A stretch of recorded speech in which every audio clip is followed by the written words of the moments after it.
Howdy, everybody. This is Tommie Tickles out of Tickle Ranch. My buddy Solomon came down from Austin. Big city slicker. Came out to see how he's supposed to open a gate. He's got about 12 gates he's going to have to open by the time we get from here to there.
At this time of year, there's a lot to eat out here, so all the sheep are kind of separated into different areas.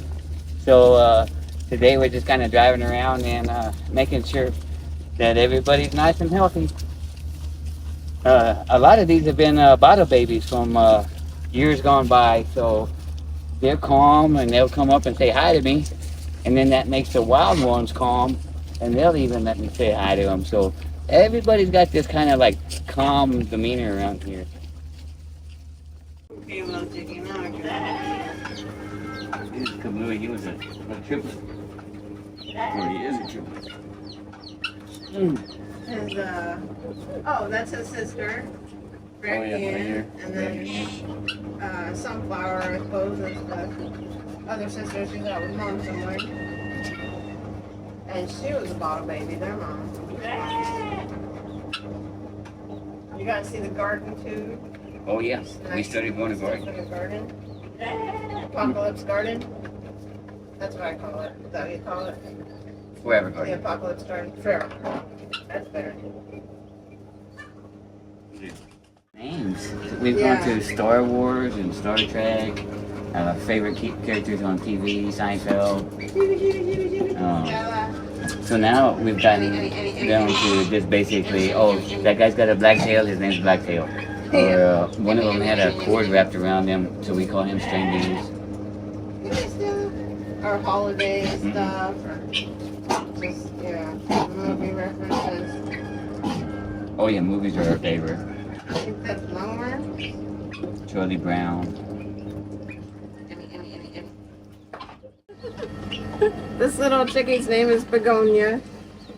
We have several hens and lots of chickies just kind of running around, and this one was out by itself yesterday evening. I heard it peeping, and so we don't know whose mom it is, so I just brought it in and put it under a heat lamp and giving it a little bit of food and water and just kind of staying with it all day, so it has a chance to make it on its own after a few days. So. And this one is one named Banana. And she started out the same way, and she, as you can tell, is doing just fine. And most of our chickens have these feathered feet. We didn't have that until we had, somebody gave us two roosters, a friend, a neighbor, and they had feathered feet, and so now everybody has feathered feet. Must be a dominant trait. So, which is good for Texas. That kind of helps protect their feet from the sun and rocks and all that kind of stuff. So, yeah.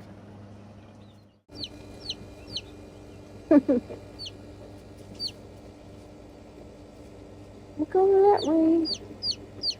I guess this is day 2 life. You're only on day 2. Yeah. You wanna go hide? You wanna go hide, huh? Oh. The yellow ones are my favorite. They're just so stinking cute. Oh, we bought a milk cow. So now I gotta milk cows to feed all these goats. And then we have one milk goat, and I feed I milk her twice a day, and I milk the cow once a day because the cow has 2 calves. They're all hiding underneath the shade tree right now because it's hot. Yeah. You picked a hell of a time to come out here.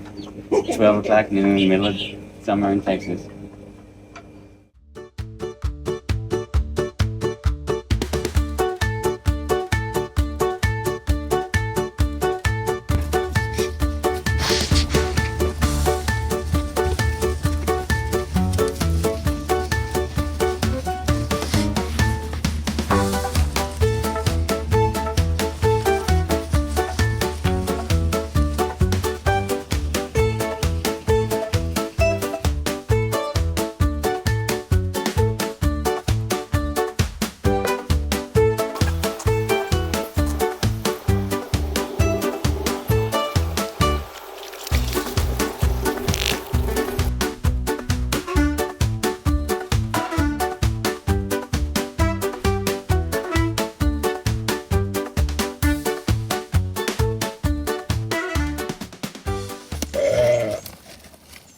That's the oldest llama, Juju. She's about 6 years old. And then the prettiest llama we have is that one over there. She just had a baby. And that baby is just as cute as she is. But they're standoffish. She's probably the best llama we have because we use them for protection. Keep the coyotes and the fox and the raccoons and stuff away from the sheep when they're having babies. They're going to get sheared in a couple of weeks. A special shear is going to come out and take their fur down a couple inches because it's going to get over 100 degrees here pretty quick. This is a 100-year-old rock house that sits right on this creek, and it's kind of gone into a state of disrepair about 50 years ago, and nobody's ever done anything about it. It takes about $80,000 to get it going again, and it's got a little smokehouse on the other side of it. But they've been using it to store grain and hay in for, the last 50 years up until about 10 years ago. And then I just got it fenced off, and I'm waiting on, just waiting on. At this point, it's about 500 different types of migratory birds fly through Texas at this time of year, and they're all looking for these berries and all the bugs that we have. So you can hear different bird song. Every morning it's a different bird song, different type of birds, and if you're lucky enough to catch them and take a picture of them, figure out what kind of birds are going through here. But it's a real pleasant, soothing sound. Even the grasshoppers.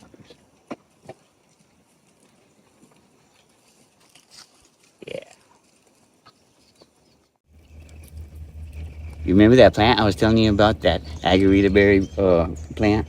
It has the most fragrant blossoms of any plant I've ever smelt in my life. I look forward to this plant blooming every year.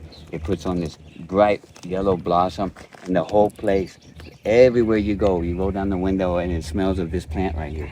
And it puts on this crazy little berry. It has little tiny seeds in it, but it's super, super sweet, and it's filled with vitamin C. This is one of those berries I was telling you about. The birds would love to come through here.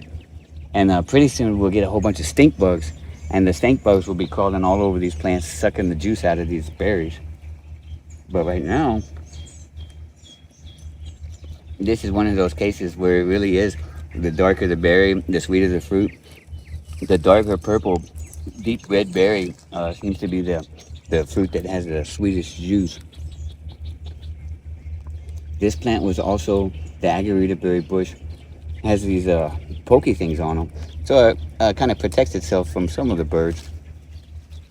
But birds also like to nest in here because snakes won't crawl around in the grass that has all these dead stickers on it. So a bird will build a nest in there.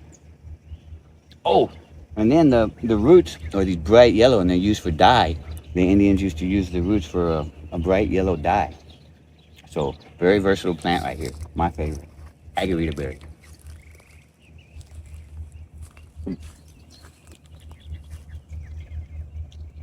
You want me to pick you some?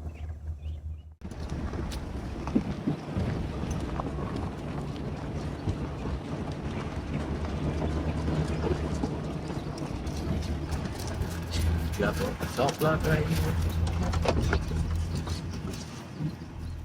This is Cracker, and this Francisco.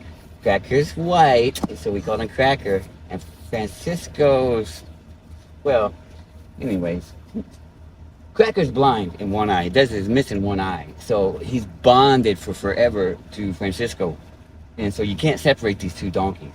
But they're both male. I don't know if they've ever even seen a female donkey, so they have a special relationship that can become pretty awkward when my nieces and nephews arrive. It's kind of a weird form of donkey wrestling. All right. Anyways, the white one gets kind of mean, and he might kick and bite or whatever. But the brown one's real sweet, Francisco. I'm gonna give him a little bit of alfalfa.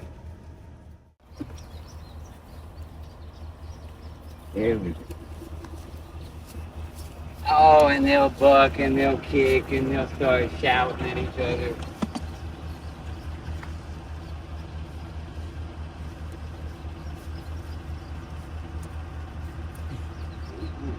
I'm gonna sneak up behind me. He never bit me and he's never kicked me yet, but they put their ears back and you don't know what's gonna happen. Yeah.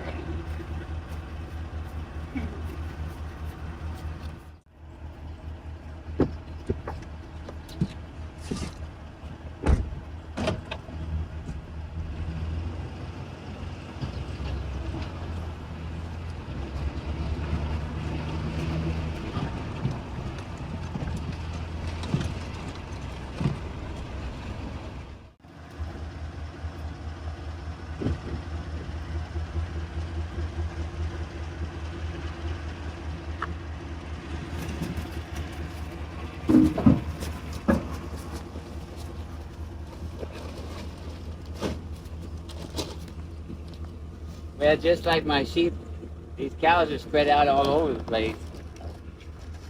They just so much to eat out here right now. Look how fat and happy they are. Shiny. I'm just basically giving them cubes to keep them nice and tame.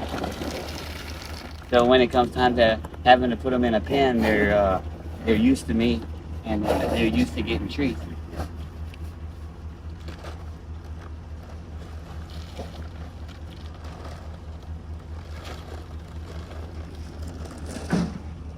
I guess it's already May.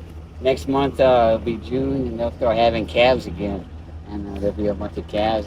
Last time I was out here, there was a little baby calf running around, and that always puts a big old smile on my face because that's one of the things I'm always looking forward to.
So about 50 million years or so ago, this was all underwater, a big old ocean. And the glaciers floated over these hills, and then chopped them off flat, all at the same level. And then it pushed all the soil back this way toward the southeast. Pretty interesting. You can still find a whole bunch of fossils on the side of these hills, seashells. And there's supposedly shark's teeth are the most common, even though I've never found one. But the Apache and Comanche Indians also roam this area, so this place is littered with arrowheads and drill bits and stuff that they can make out of flint. I think I'm pretty lucky. I got to grow up out here, kind of in a bubble out in the middle of nowhere. But it's beautiful, and there's a strong sense of community because you don't get to see everybody every day. So when you do see them, it's a special occasion, and everybody's always helping out. And when you grow up out here, you kind of think that's the way the whole world is. Everybody's helping everybody else out. Then you leave your little bubble, and then all of a sudden you find out, hey, not everywhere is like this, and it's kind of a tragedy. I think that not everybody gets to experience a peaceful place like this, where you can come in and get back in touch with nature. Um, I left this place when I was in my 20s, joined the Marine Corps, went off to college, and then I trips all around the world, and then I just like came back out here because there wasn't really much out there that wasn't any better than what I got right here. And if I could share that with people in any way to bring a little bit of smile on their face during their day when they don't get to experience this stuck in a city or in a 9 to 5 office job or trucking on down the highway. So my gift to everybody is being able to share this, I guess, and then I throw a little comedy in on the side to put a smile on everybody's face, and then I just kind of retreat back to my bubble, and kind of wish the whole world would turn like that.